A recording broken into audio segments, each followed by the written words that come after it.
Savez-vous que les réseaux sociaux ont la capacité d'anticiper vos actions et d'influencer vos pensées ?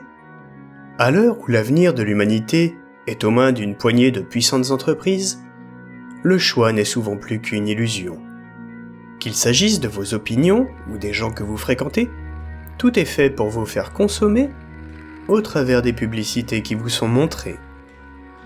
Et si un chef d'État parvenait à acheter les services de ces empires de la Silicon Valley, doté d'un pouvoir d'influence quasiment sans limite, jusqu'où cette spirale infernale entraînerait sa nation ?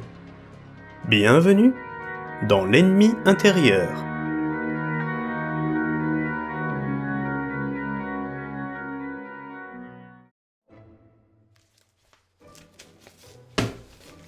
Avant de poursuivre, on a reçu ça. Croque-mort, torche-cul, intègre mais impopulaire, mec sympa, mec moins sympa, pervers narcissique, affairiste, veau mort.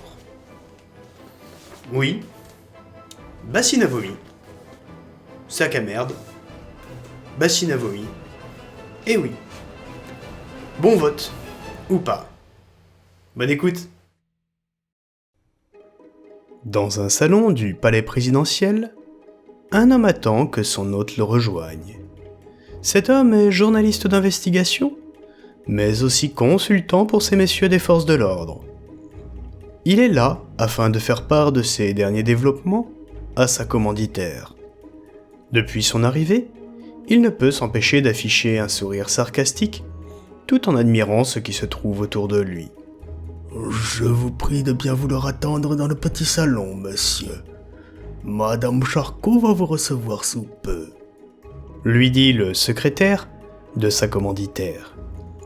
Petit salon était le terme qui avait agité en lui sa tendance au sarcasme. Le petit salon en question était 2 fois plus grand que son appartement étudiant d'autrefois. Quant à la décoration, elle devait certainement coûter un pognon de dingue. L'immense porte en bois de style 19e s'ouvre alors en grinçant. L'homme se retourne pour faire face à son hôte de marque, qui n'est ni plus ni moins que la première femme à avoir accédé à la présidence de la République. « Bonjour Madame le Président », dit le consultant. « Bonjour monsieur », lui répond-elle. « Je préfère toutefois Madame la Présidente. »« Que voulez-vous, je suis de l'ancienne école. C'est par votre titre que je vous appelle ainsi et non votre fonction. » lui répond-il avec courtoisie et un léger sourire en coin. « Je crois que nous avons plus important à faire si nous voulons enfin parler de cette histoire au passé et nous tourner vers l'avenir. » répond-elle. Les mots de la chef d'État ont beau sonner faux, elle sait y faire. Audreyne Charcot dégage un charisme naturel. Sa voix et son visage rayonnant font même oublier qu'elle a dépassé le demi-siècle. Mais cela ne trompe plus grand monde à présent, puisque le pays avait été mis à feu et à sang, teinté de nombreuses émeutes, lors de ses 2 précédents mandats. Et elle s'apprête à réitérer, tandis qu'elle était parvenue à faire changer la loi pour pouvoir briguer 2 mandats supplémentaires. Les élections venaient justement d'avoir lieu, et elle avait été réélue en écrasant son adversaire. Suite au résultat de l'élection, de nombreuses manifestations eurent lieu à travers le pays. Ceux qu'on appelle les extrêmes semblaient même avoir conclu une trêve idéologique pour faire barrage contre l'extrémisme néolibéral. Il faut dire que les 10 années qui venaient de s'écouler avaient été particulièrement difficiles humainement. Audreyne Charcot était parvenue à se hisser au plus haut sommet de l'État dans le contexte de la démondialisation qui avait succédé à la première guerre contre la Russie. Après celle-ci, le monde s'était recomposé autour de 2 blocs économiques mondiaux bien distincts. Le bloc euro-atlantiste d'une part, et le bloc russo-asiatique de l'autre. L'Amérique du Sud se vendait au plus offrant, tantôt aux uns, tantôt aux autres. Tandis que le continent africain, quant à lui, demeurait un espace de guerre économique entre les 2 blocs.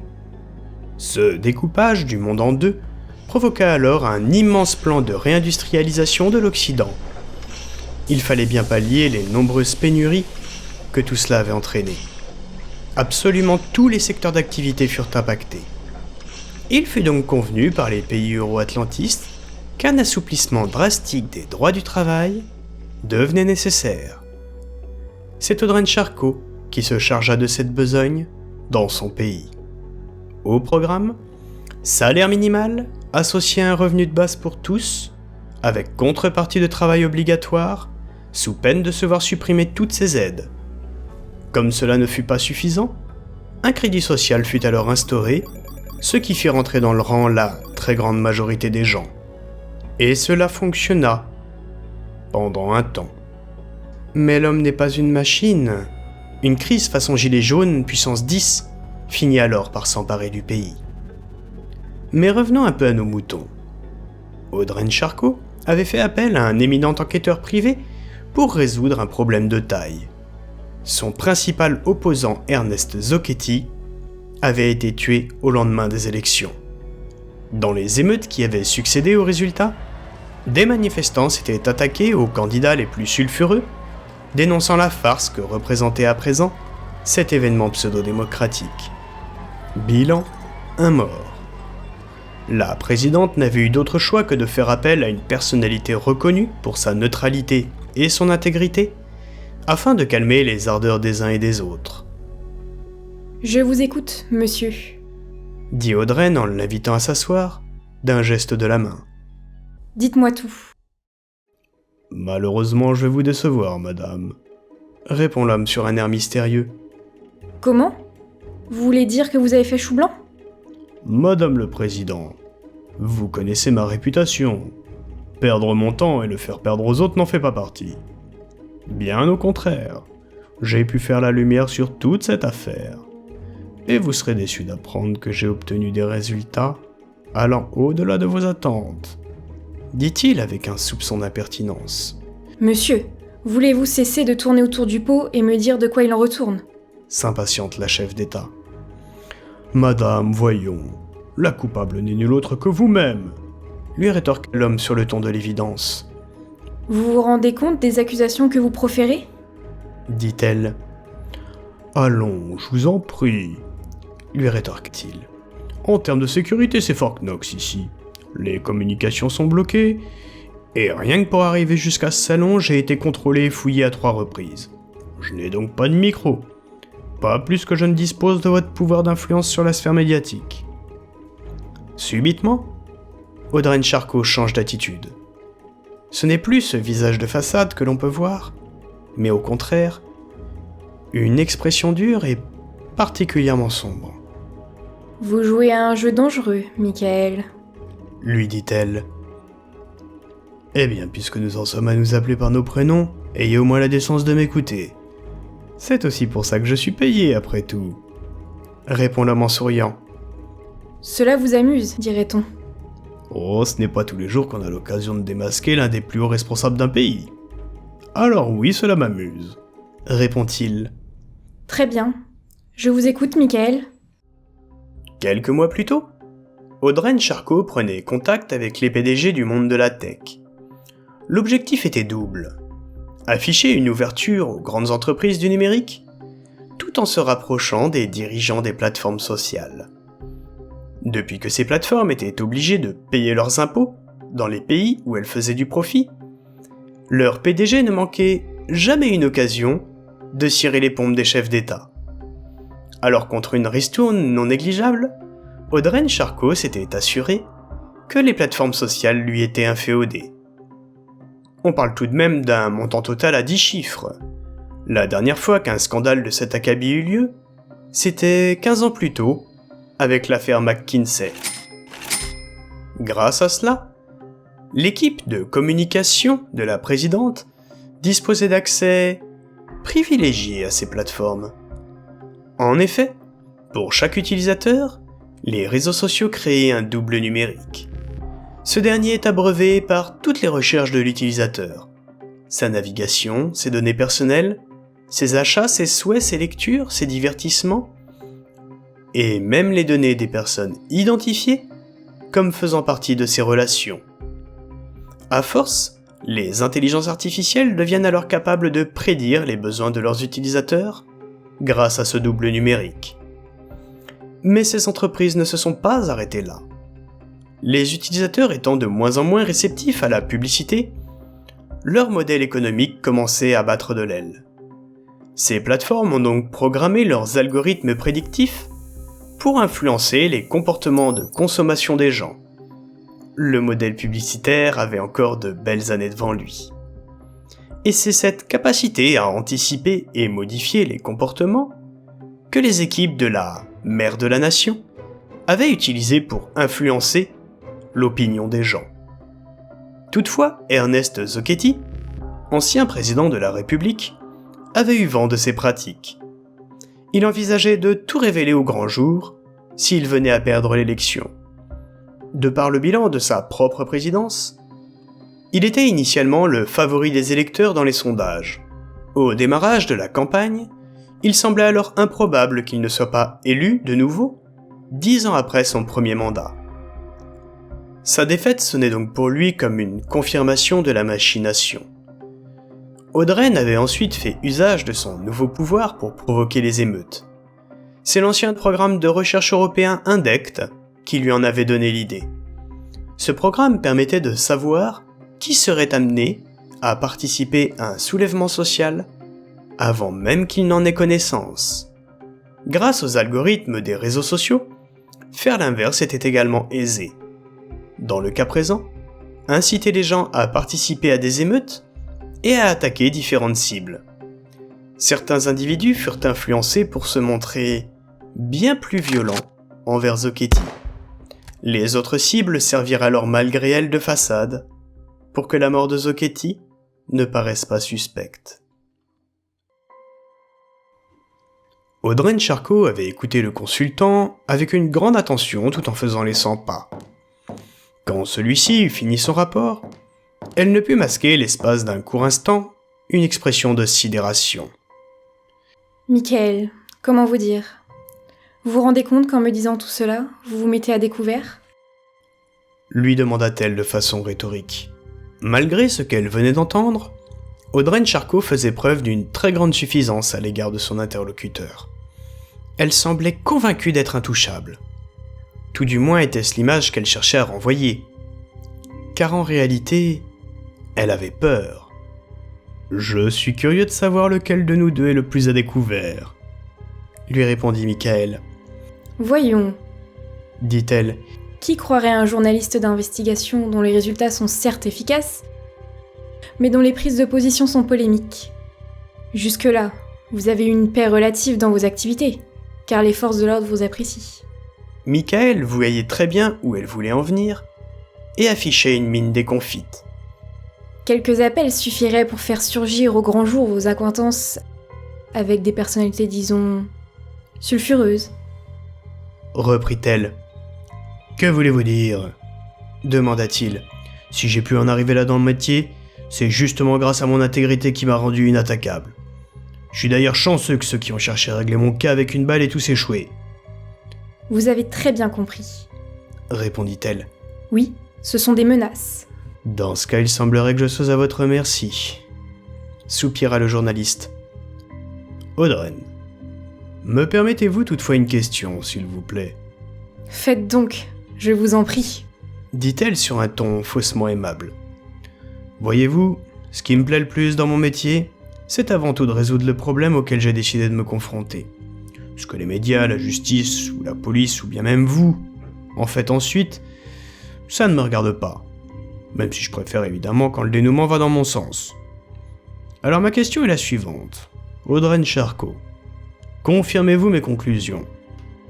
Je les confirme. À présent, j'ai affaire. Quelqu'un va vous raccompagner, dit-elle en se levant. Michael fut alors pris d'un rire, dont il était difficile de savoir si c'était nerveux ou s'il venait du cœur. Qu'y a-t-il ? Lui demanda-t-elle sur un ton exigeant. Michael riait à plein poumon jusqu'à manquer de s'étouffer. Après avoir repris son souffle, il lui répondit. « Je vous l'ai déjà dit, ce n'est pas tous les jours qu'on a l'occasion de démasquer l'un des plus hauts responsables d'un pays. »« Gustave !» cria-t-il. « C'est bon, vous avez tout ?» Une porte menant sur une pièce voisine s'ouvrit et les deux antagonistes furent rejoints par le chauffeur particulier de la présidente. « Bonjour, monsieur. » fit le nouveau venu avec un fort accent slave. « Ah, Gustave, je vous ai déjà dit de m'appeler par mon prénom, » lui répondit le journaliste. « Mais... qu'est-ce que... » s'exclama la présidente. Gustave Hermizanovitch était un ancien chauffeur de taxi. Il avait été impliqué dans la sordide affaire de la démembreuse suicidaire. Alors accusé à tort du meurtre innommable commis par la coupable, c'est le consultant de la police qui lui avait sauvé la mise. Depuis ce jour, Gustave vouait une reconnaissance éternelle à son sauveur. Ce dernier avait permis à ses enfants de ne pas voir leur père finir en prison pour le restant de ses jours. Michael reprit. L'un des grands dangers de l'intelligence, c'est que parfois on échoue à reconnaître la possibilité que d'autres sont tout aussi brillants. Voilà plus d'un an que je vous suspecte de vouloir tricher aux élections en soudoyant les PDG des principaux réseaux sociaux. Vous vous souvenez de ma spécialité ? C'est le numérique. Depuis plus d'un an, je mène mon enquête pour mon prochain reportage. Aussi, quand votre précédent chauffeur fut remercié, j'ai donc fait en sorte que mon ami Gustave, ici présent, rentre à votre service. Votre sollicitation pour enquêter sur la mort de Zocchetti, c'était la cerise sur le gâteau sur la Ferrari. Je n'y comprends plus rien, dit la présidente en passant ses mains sur son visage. Calmez-vous, je vais vous expliquer. Il y a un an, nous finissions avec la Seconde Guerre de Russie. Votre opportunisme étant d'une prévisibilité déconcertante, je savais que vous voudriez donner sa chance à l'un de ces nouveaux réfugiés ukrainiens pour votre com. À l'aide de quelques amis hackers des Nekonata, on a donc créé de toute pièce une identité à l'ami Gustave.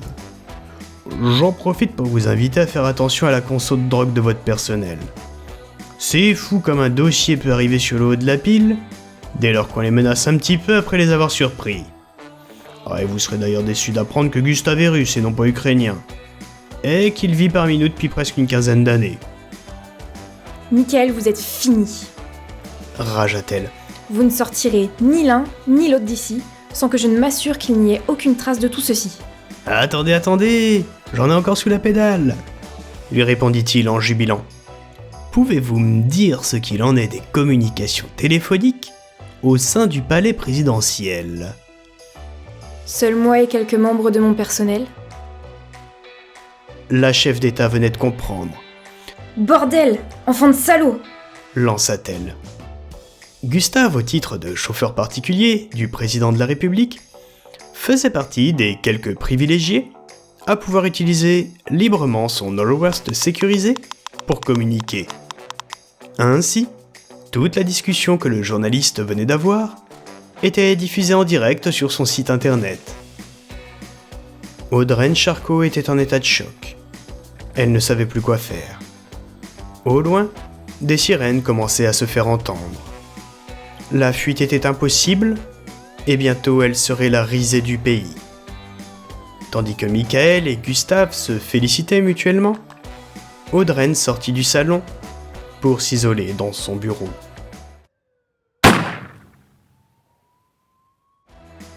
De vraies élections allaient enfin avoir lieu.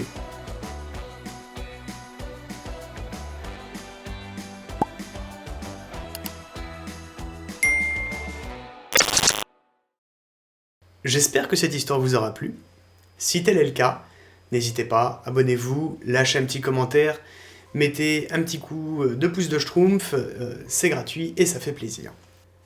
Alors pour ceux qui se posent la question, oui, l'histoire que vous venez d'écouter est un immense troll vis-à-vis de la scène politique française.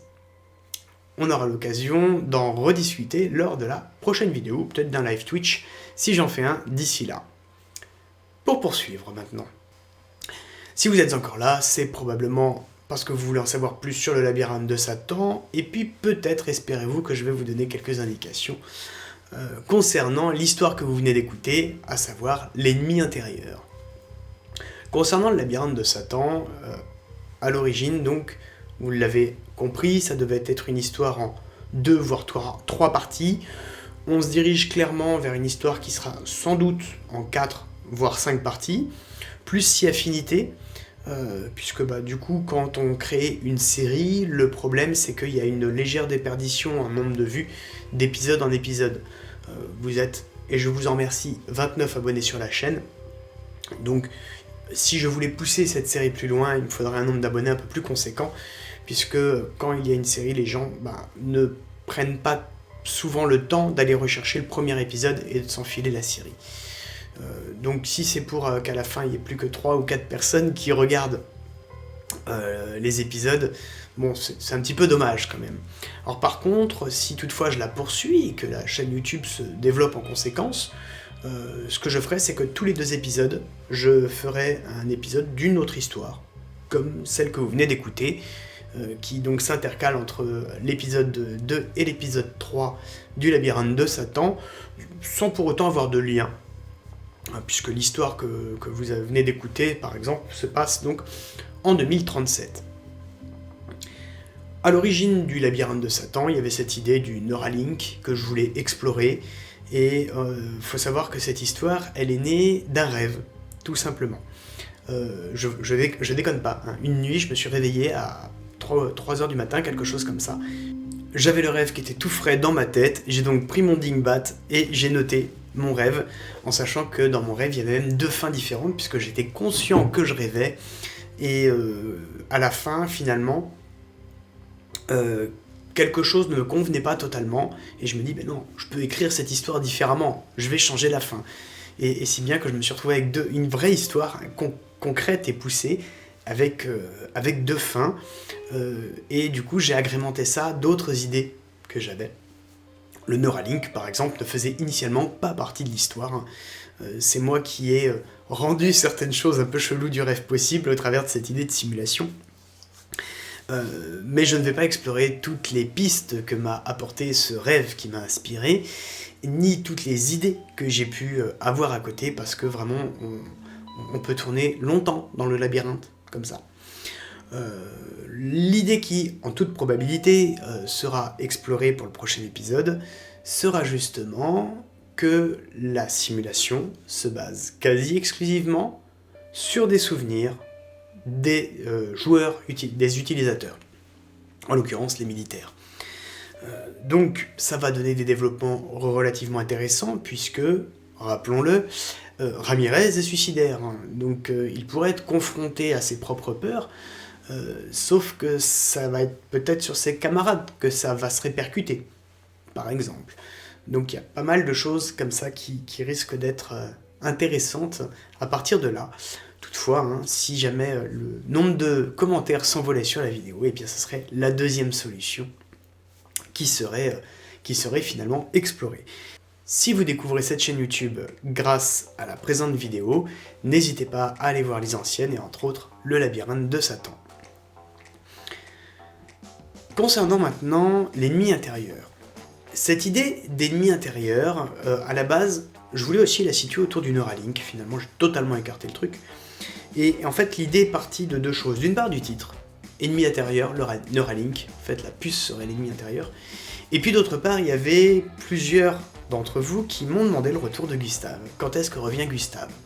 Gustave, c'était pas du tout un personnage que j'avais prévu de faire revenir, mais finalement, il est attachant. Et il y a encore pas longtemps, j'ai croisé quelqu'un qui écoute mes histoires et qui me dit « Ouais, mais non, Gustave, c'est le mec qui a pas de bol, et au contraire, on l'aime bien, il faut en faire quelque chose. » Donc, du coup, j'en ai fait quelque chose. Alors, je garantis pas qu'il reviendra, puisque derrière, en fait, il n'a pas été pensé pour revenir. Quand je pense mes personnages, j'ai tout qui est détaillé, tout est précis, tout est mesuré.